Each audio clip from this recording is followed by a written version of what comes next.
नमस्कार। यह कहानियों का अद्भुत संसार किस्सा कहानी। किस्सा कहानी में आज मैं हूँ भारती कुमारी और क्लासिक साहित्य में आप सबको सुना रही हूँ गुरुदेव रविंद्रनाथ टैगोर की लंबी कहानी नष्टनीर का तीसरा भाग।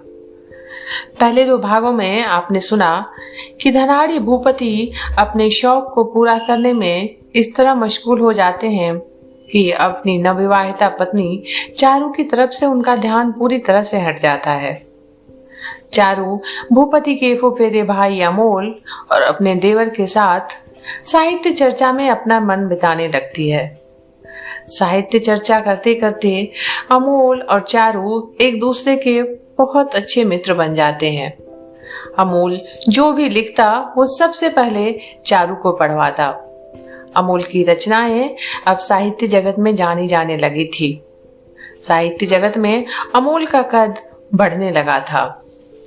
अब आगे। मंदा के पिता का एक पुराना गुमाश्ता था। वह अपनी दूसरी विवाहिता स्त्री से झगड़कर कभी कभी मानपूर्वक अनशन कर देता था। अंत में भूख की ज्वाला से मंदा के घर किसी तरह चुपचाप भोजन करने के लिए आता था और दैव योग से एक दिन किसी प्रकार उसकी स्त्री ने उसे पकड़ लिया था। यह कहानी जब चल रही थी और ध्यानपूर्वक सुनते सुनते जब अमोल शौक कौतुक हंस रहा था, ठीक ऐसे ही समय में चारू ने कमरे में प्रवेश किया। कहानी बीच में ही रुक गई। उसके असमय पहुंच जाने से जमी हुई सभा भंग हो गई। चारू ने सारा मामला साफ तौर पर समझ लिया। इतनी जल्दी लौट कर आ गई, क्या बात है? अमोल ने पूछा। यही तो सोच रही हूँ, बहुत जल्द ही लौट आई, कहकर वह वापस जाने के लिए तैयार हो गई। तुमने अच्छा ही किया मेरी रक्षा की। मैं सोच रहा था ना मालूम कब लौटोगी। मनमत दत्त की संध्या की चिड़िया नामक नई पुस्तक तुम्हें पढ़कर सुनाने के लिए लाया हूँ, अमोल ने कहा। अभी रहने दो, मुझे और काम करना है।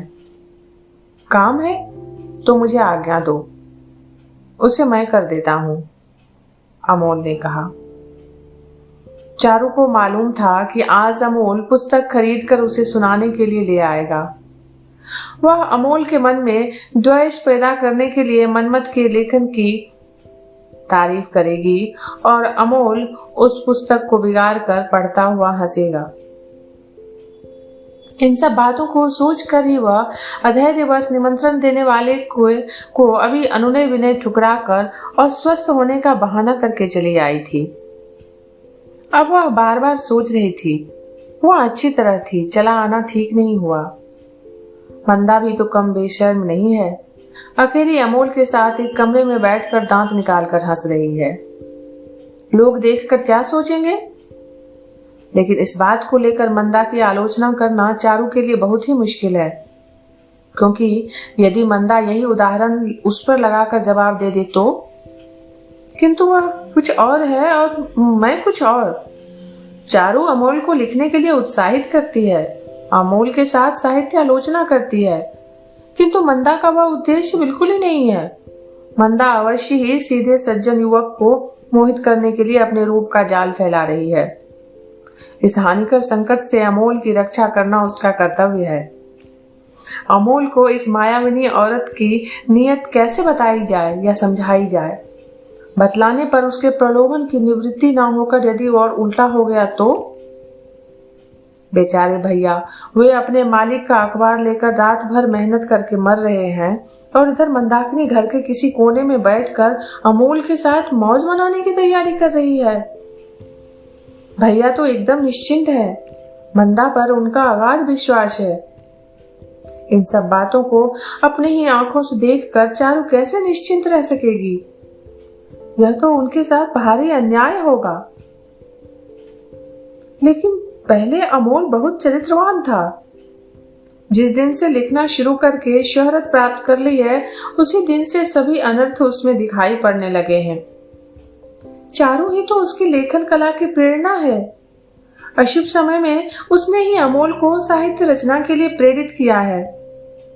क्या अब अमोल पर उसका पहले जैसा वश चलेगा?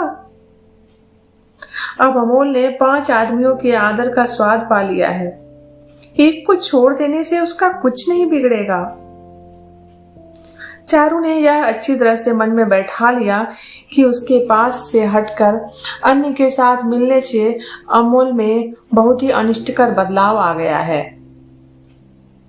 चारू को अमोल अब अपनी बराबरी का नहीं समझता। चारू की बुद्धि सीमा को वह पार कर गया है।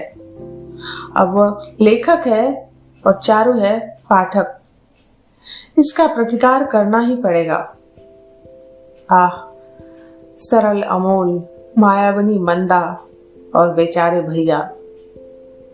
उस दिन आषाढ़ के नवागंतुक बादलों से आकाश भरा पड़ा था। कमरे में अंधकार फैल जाने के कारण चारू अपनी खिड़की के साथ सटकर कुछ लिख रही थी। अमोल बिना किसी आहट किए कब उसके पीछे आकर खड़ा हो गया, वह बिल्कुल ना जान सकी। बादल युक्त स्निग्ध प्रकाश में चारू लिखने लगी और अमोल पढ़ने लगा। पास ही अमोल के 2-4 छपे हुए लेख खुले हुए हैं। चारू के लिए वे ही सब रचनाओं में एकमात्र आदर्श हैं। तुम कहा करती थी कि लिखना नहीं जानती। अचानक अमोल की आवाज सुनकर चारू एकदम चौंक पड़ी और उठकर शीघ्रता से कागज छिपा दिया और बोली, यह तो तुम्हारा बड़ा भारी अन्याय है। अच्छा, क्या अन्याय किया है मैंने? अमोल ने पूछा। तुम छिपकर क्यों देख रहे थे? प्रकट देख लेने से कुछ बोलना पड़ता, अमोल ने कहा। चारू अपना लिखा हुआ लेख फाड़ कर फेंकने के लिए तैयार हो गई। अमोल ने तुरंत उसके हाथ से कागज छीन लिया। यदि तुम इसे पढ़ लोगे तो जन्म भर के लिए तुमसे बात नहीं करूंगी, चारू ने कहा। यदि तुम इसे पढ़ने के लिए मना करोगे तो मैं तुम्हारे साथ जीवन भर के लिए बिगड़ जाऊंगा, अमोल ने कहा। मेरे सिर की कसम है, तुम्हें मत पढ़ो। अंत में चारू को ही हार मान लेनी पड़ी, क्योंकि अमोल को अपना लेख दिखाने के लिए उसका मन व्याकुल हो रहा था। फिर दिखलाते समय उसे इतनी लज्जा महसूस होगी, यह उसने कभी सोचा भी नहीं था। अमोल जब बहुत ही अनुनय करके पढ़ने लगा, तब लज्जा से चारू के हाथ पर बर्फ की भांति ठंडे पड़ गए। मैं पान लेकर आई, कहकर वह बहुत तेजी से बगल के कमरे में पान लगाने के बहाने भाग गई। बहुत अच्छा लिखा है, अमोल ने उसका लेख पढ़ना समाप्त करके चारू से कहा। जाओ, अब हंसी मजाक करने की जरूरत नहीं है, मेरा कागज दे दो, चारू ने पान में कत्था देकर देना भूल कर कहा। कागज कभी नहीं दूंगा, लेख नकल करके समाचार पत्र में छापने के लिए भेजूंगा, अमोल ने कहा। समाचार पत्र में भेज दोगे? ऐसा नहीं होगा। चारू अमोल से झगड़ने लगी, फिर भी अमोल ने किसी तरह नहीं छोड़ा। जब उसने बार बार शपथ खाकर कहा कि यह लेख समाचार पत्र में देने योग्य है, तब चारू ने मानो अत्यंत हताश होकर कहा, तुम्हारे साथ होड़ करने की क्षमता मुझ में नहीं है। जो जिद पकड़ लोगे उसे करके ही छोड़ोगे। भैया को एक बार दिखलाना पड़ेगा, अमोल ने कहा। यह सुनकर चारू पान लगाना छोड़कर बहुत तेजी से आसन से उठी और कागज छीन लेने की कोशिश करते हुए कहा, उनको ना सुना देना। उनसे यदि मेरे लेख की बात बतलाओगे तो फिर मैं आगे कभी एक अक्षर भी नहीं लिखूंगी। भाभी, तुम गलत सोच रही हो। भैया मुंह से चाहे जो कुछ भी क्यों ना कहे, तुम्हारा लेख पढ़कर बहुत खुश होंगे, अमोल ने कहा। चारू प्रतिज्ञा करके बैठे थी, वह लिखेगी और अमोल को आश्चर्य में डाल देगी। मंदा में और उसमें बहुत अंतर है, इस बात को सिद्ध किए बिना वह चैन न लेगी। इधर कई दिनों से वह बहुत कुछ लिखकर उसने अमोल को दिया है। जो लिखने लगती है वह बहुत कुछ अमोल की शैली से मिलता जुलता सा हो जाता है। दोनों की तुलना करने पर वह देखती है कि जो अंश अमोल के लेखों से प्रायः मिलते हैं वे ही अच्छे हैं, बाकी सब कच्चे हैं। अमोल देखकर मन ही मन अवश्य हंसेगा। यह सोचकर चारू ने उन लेखों को फाड़कर टुकड़े टुकड़े करके कूड़ेदान में फेंक दिया, ताकि उनका कोई अंश भी अमोल के हाथ ना पड़ जाए। पहले उसने लिखा था सावन का बादल। सोचा था भावाश्रु जल से संचित बहुत ही अच्छा नया लेख लिख चुकी है। अचानक होश होने पर उसने देखा कि यह चीज अमोल के आषाढ़ का चांद शीर्षक लेख का इधर उधर का अंश मात्र है। अमोल ने लिखा है, भाई चांद, तुम बादलों के बीच चोर की तरह छिपकर क्यों घूम रहे हो? चारू ने लिखा था, सखी कादम्बिनी हठात कहां से आकर अपने नीलांचल के नीचे चांद को चुराकर भागी जा रही हो। ऐसी ही समानताएं थी दोनों लेख में। अमोल के प्रभाव से किसी भी तरह बचने में अपने आप को असमर्थ पाकर अंत में चारू ने रचना का विषय बदल दिया। चांद छोड़कर उसने काली तला नामक लेख लिखा। उसके गांव में छाया के कारण अंधेर पड़ी हुई पोखरी के किनारे काली जी का मंदिर था। उस मंदिर को लेकर उसने बचपन की कल्पना, उसके बारे में अपना विचित्र संस्मरण, उस जागृत देवी के महात्म्य के संबंध में गांव में बहुत प्रचलित पुरानी कहानी, इन्हीं सब बातों को लेकर उसने एक लेख लिखा। शुरू के भाग अमोल की लेखन शैली से मिलता जुलता काव्याडंबर पूर्ण था, किंतु आगे बढ़ने के साथ ही उसका लेख सहज सरल देहाती भाषा की शैली और प्रवाह से परिपूर्ण हो उठा है। इस लेख को छीनकर अमोल ने पढ़ा। उसे मालूम हुआ कि आरंभ का हिस्सा बहुत सरल लिखा हुआ है, किंतु अंत तक कवित्व की रक्षा नहीं हो सकी है। जो हो, प्रथम रचना की दृष्टि से लेखिका का कार्य प्रशंसनीय है। आओ हम लोग एक मासिक पत्र निकालने का श्री गणेश करें। क्या विचार है तुम्हारा? चारू ने कहा। अधिक धन की क्षमता ना होने पर पत्र का खर्च कैसे चलेगा? अमोल ने पूछा। हम लोगों के इस पत्र में कोई खर्च नहीं होगा, चारू ने बताया। मशीन पर छपने की जगह हाथ से लिखा जाएगा। उसमें तुम्हारे और मेरे लेखों के सिवा किसी और के लेख ना रहेंगे। किसी दूसरे को पढ़ने भी नहीं दिया जाएगा। केवल 2 प्रतियां ही निकलेंगी, एक तुम्हारे लिए और दूसरी मेरे लिए। कुछ दिनों पूर्व यह प्रस्ताव आया होता तो अमोल खुशी से पागल हो उठता, किंतु अब उसका गुप्त रहने का उत्साह समाप्त हो गया है। अब उसके लेख जब तक 10 पाठकों के सामने ना आ जाएं, तो उसे संतोष नहीं होता था। फिर भी इस समय पहले जैसा काम रखने के लिए उसने उत्साह दिखलाया और कहा, यह तो बहुत ही अच्छी बात होगी, किंतु प्रतिज्ञा करनी पड़ेगी कि अपनी पत्रिका के अलावा किसी दूसरी पत्रिका में तुम अपने लेख प्रकाशित ना करा सकोगे। चारू ने कहा। ऐसा करने से तो संपादक लोग जीने ही नहीं देंगे, अमोल ने कहा। और मेरे हाथ में मारने का कोई अस्त्र ही नहीं है, चारू ने कहा। दोनों की ही बात हो गई तो संपादक और 2 पाठकों की बैठक बन गई। अमोल ने कहा, पत्रिका का नाम रखा जाए चारू पाठ। चारू ने कहा, नहीं, पत्रिका का नाम रहेगा अमोल। इस नवीन योजना में चारू डूब सी गई। वह इधर से कई दिनों से मनोमालिन्य भूल गई। उसकी मासिक पत्रिका में मंदा के प्रवेश का कोई मार्ग नहीं था और बाहर के लोगों के लिए भी प्रवेश का दरवाजा बंद था। चारू, तुम एक दिन लेखिका बन जाओगी। पहले तो ऐसी कोई भी बात प्रतीत नहीं होती थी। इसका कुछ भी आभास नहीं मिला था। भूपति ने एक दिन आकर चारू से कहा, मैं लेखिका? तुमसे किसने यह बात कही? कभी नहीं। चारू ने शर्म से लाल होकर कहा। प्रणाम के साथ गिरफ्तार कर भूपति ने सरोरूह का एक अंक बाहर निकाला। चारू ने देखा कि जिन लेखों को वह अपनी गुप्त संपत्ति समझकर अपने हस्तलिखित मासिक पत्र में संचय करके रखती जा रही थी, वे ही लेख लेखिका के नाम के साथ सरोरूह पत्रिका में प्रकाशित हुए हैं। आश्चर्य विह्वला चारू जैसे पत्थर की प्रतिमा बन गई, मानो किसी ने उसके बड़े प्यार से पाले हुए पक्षी के पिंजरे का दरवाजा खोलकर उड़ा दिया हो। भूपति के द्वारा पकड़े जाने की लाज को भुलाकर विश्वासघाती अमोल के प्रति मन ही मन वह बहुत क्रुद्ध हुई। और इसको तो देखो, कहकर विश्वबंधु पत्र निकाल कर भूपति ने चारू के सामने रख दिया। उसमें लेखन शैली नामक एक निबंध प्रकाशित हुआ था। इसे पढ़कर मैं क्या करूंगी? चारू ने हाथ झटक कर कहा।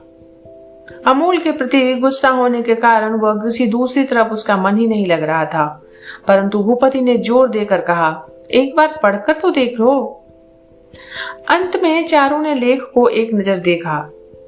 कुछ आधुनिक लेखकों की भावाडंबर से युक्त लेखक शैली को धिक्कारते हुए लेखक ने बहुत कड़ा लेख लिखा था। उसमें मनमथ दत्त और अमोल की लेखन शैली की बड़ी आलोचना की गई थी और उसी के साथ ही नवीन लेखिका श्रीमती चारुलता की भाषा की अकृत्रिम सफलता, सहज सरलता और चित्र रचना की निपुणता की विशेष प्रशंसा की गई थी। लिखा गया था कि ऐसी रचना प्रणाली को अनुसरण करके सफलता प्राप्त करने पर ही अमोल कंपनी का विस्तार होगा, अन्यथा वे पूरे तरह से फेल हो जाएंगे, इसमें कुछ भी संदेह नहीं। इसे ही कहते हैं गुरु घातक विद्या, भूपति ने हंसकर कहा।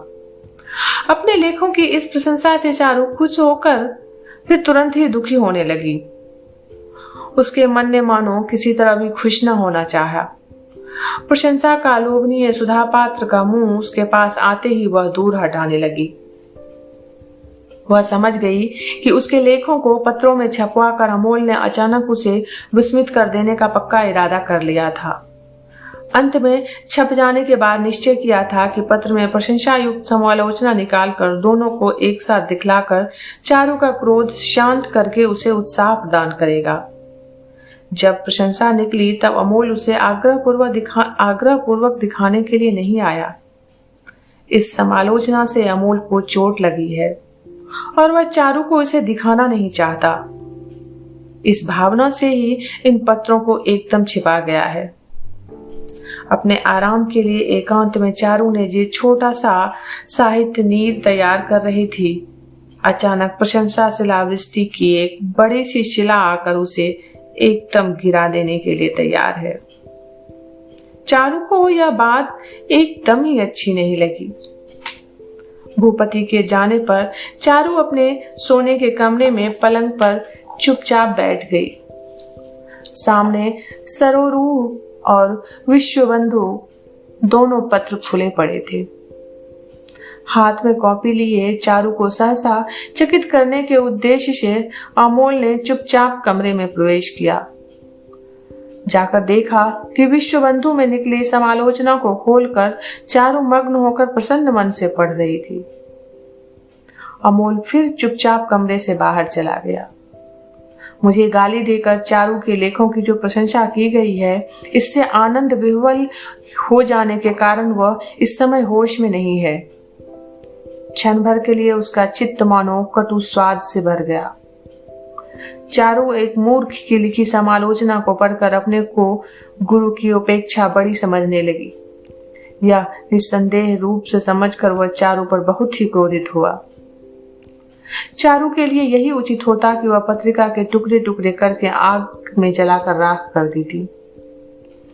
चारू पर क्रोधित होकर अमोल मंदा के कमरे के दरवाजे पर पहुंचा और पुकारा, मंदा भाभी, आओ भाई आओ, आज बगैर कोशिश के ही दर्शन तो मिले। आज मेरा कितना अहोभाग्य है। मंदा ने कहा, मैंने जो नए लेख लिखे हैं, क्या उनमें से एक एक सुन लोगी? कितने दिनों से सुनाऊंगा कहकर आशा बंधाए देते आए हो, किंतु कभी सुनाया ही नहीं। कोई जरूरत नहीं है भाई, फिर ना मालूम किधर से कौन तुमसे क्रुद्ध हो जाए तो भारी विपदा में पड़ जाओगे। मेरा क्या बिगड़ेगा?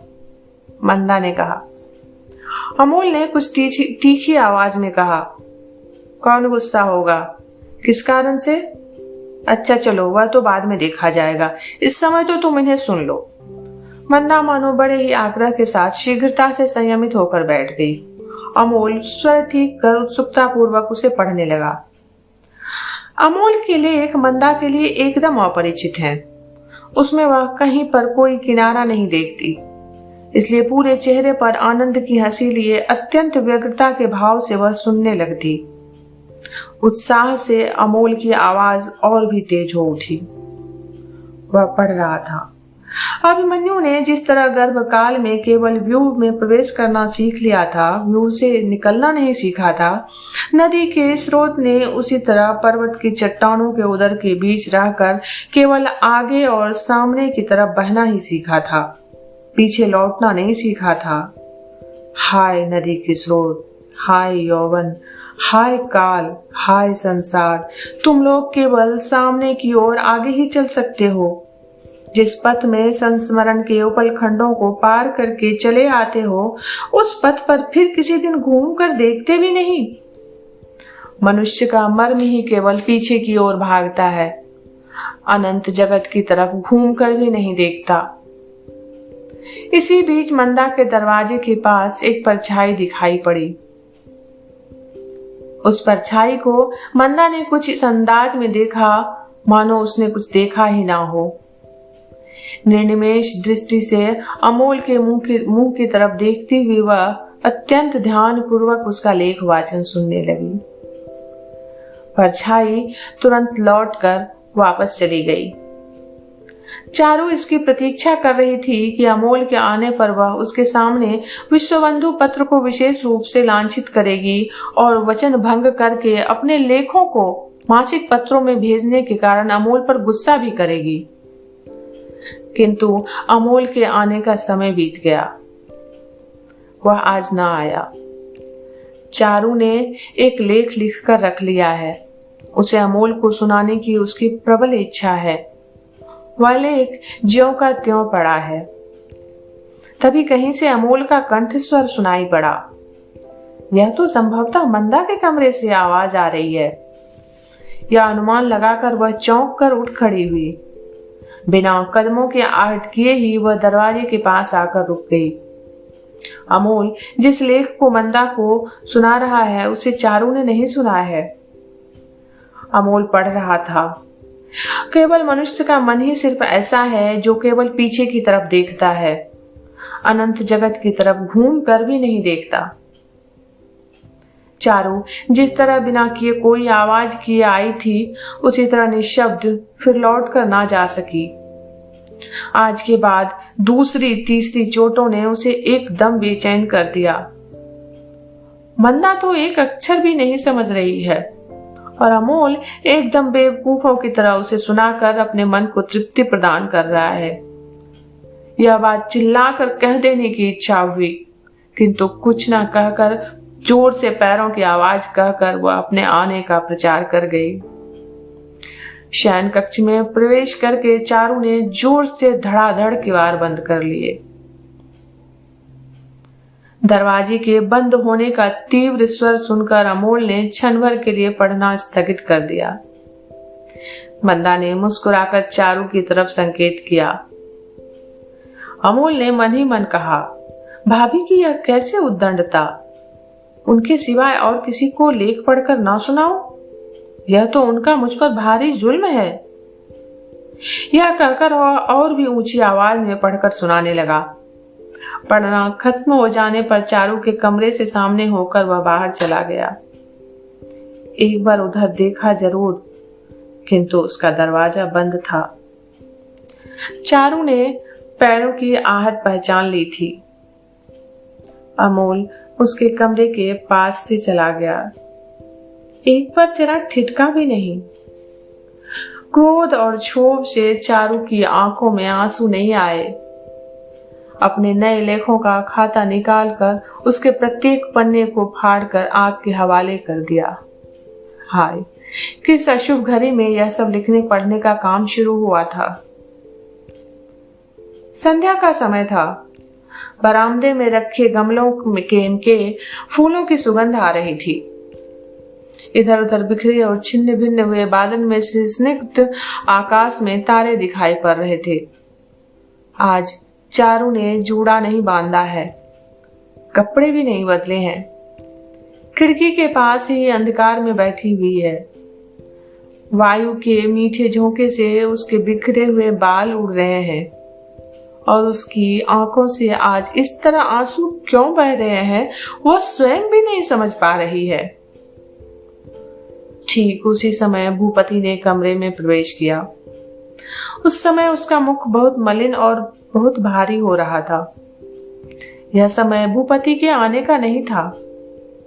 पत्र के लिए प्रूफ देखकर वह अंतःपुर में आने से उसे प्राय देर हो ही जाती थी। आज संध्या के बाद ही मानो दिलासा देने की इच्छा में चारू के पास आकर उपस्थित हो गया। कमरे में बत्ती नहीं जल रही थी। खुली खिड़की के क्षीण आकाश में भूपति ने चारू को खिड़की के पास अस्पष्ट खड़ी देख लिया। फिर धीरे धीरे पीछे आकर खड़ा हो गया। पैरों की आहट पाकर भी चारू ने मुंह घुमाकर पीछे की ओर नहीं देखा। वह पत्थर की मूर्ति की भांति स्थिर बैठी रही। भूपति ने आश्चर्य में पड़कर पुकारा, चारू। भूपति का कंठ स्वर सुनकर चकित होकर चारू बहुत तेजी से उठ खड़ी हुई। भूपति आया है, इसका ध्यान उसने नहीं दिया था। भूपति ने चारू के सिर के बालों को सहलाते हुए स्नेहपूर्वक स्वर में पूछा, तुम बिल्कुल अंधेरे में बैठी हो चारू, मंदा कहाँ गई है? चारू को जिस तरह की उम्मीद थी आज एक भी नहीं सिद्ध हो सकी। उसने समझा था कि अमोल आकर उससे क्षमा प्रार्थना करेगा, इसलिए तैयार होकर वह उसकी प्रतीक्षा कर रही थी। परंतु आशा के विपरीत होते देख वह स्वयं को रोक ना सकी, एकदम रो पड़ी। इस प्रकार चारू को रोते देख भूपति तीव्र घबरा गया और व्यथित होकर पूछा, चारू क्या हो गया तुम्हें? क्या हुआ है यह बतलाना कठिन है, ऐसे ही कुछ हो गया है, कोई विशेष बात नहीं है। अमोल ने अपने नए लेख को उसको न सुनाकर मंदा को सुनाए हैं। इस बात को लेकर भूपति के साथ वह क्या बहस करे? यह सब शिकायतें सुनकर भूपति हंसेंगे नहीं। इस तुच्छ बात में शिकायत का सवाल कहां से उत्पन्न हो गया, यह ढूंढ निकालना चारू के लिए मुश्किल विषय था। अकारण ही वह क्यों इतना अधिक कष्ट पा रही है, इसे पूरे तौर से ना समझ पा सकने से उसके कष्ट की मात्रा और भी बढ़ गई है। बोलो ना चारू, तुम्हें क्या हो गया है? क्या मैंने तुम्हारे साथ कोई अन्याय किया है? तुम तो जानती हो काम के झमेले में मैं किस तरह व्यस्त रहता हूँ। यदि तुम्हारे मन को मैंने कोई चोट पहुंचाई है तो वह जानबूझकर नहीं पहुंचाई, यह तुम विश्वास रखो, भूपति ने प्यार से कहा। भूपति जिस विषय को लेकर प्रश्न कर रहा है उसका एक भी जवाब नहीं दिया जा सकता। इस कारण चारू मन ही मन अधीर हो उठी। सोचने लगी, यदि भूपति इस समय मुझे अकेला छोड़ दें तो मेरी जान बच जाए। दूसरी बार भी कोई उत्तर न पाकर भूपति ने स्नेह भरे स्वर में कहा, मैं बराबर तुम्हारे पास नहीं आ पाता चारू, इसके लिए मैं तुम्हारा अपराधी हूं, किंतु अब ऐसा नहीं होगा। आज से दिन रात अखबार लेकर ही नहीं पड़ा रहूंगा। मुझे तुम जितना चाहोगी उतना ही पाओगी। चारू ने दुखी होकर कहा, इसलिए नहीं, तब किस लिए? कहकर भूपति पलंग पर बैठ गए। चारू हृदय में सुलगते हुए क्रोध को ना रोक सकी। वह अनमने स्वर में बोली, इस बात को अभी रहने दो, रात को बताऊंगी। भूपति ने क्षण भर तक स्तब्ध रहकर कहा, अच्छा अभी रहने दो, और वह उठकर चला गया। यद्यपि वह अपनी कोई बात कहने आया था परंतु कह नहीं सका। नष्टनीर कहानी का तीसरा भाग आज इतना ही। जल्दी ही हाजिर होती हूँ कहानी के चौथे भाग के साथ। अभी आप भारती कुमारी से सुन रहे थे रविन्द्रनाथ टैगोर की लंबी कहानी नष्टनीर का तीसरा भाग। जल्दी ही मिलते हैं कहानी के चौथे भाग के साथ। तब तक आप जुड़े रहिए किस्सा कहानी से।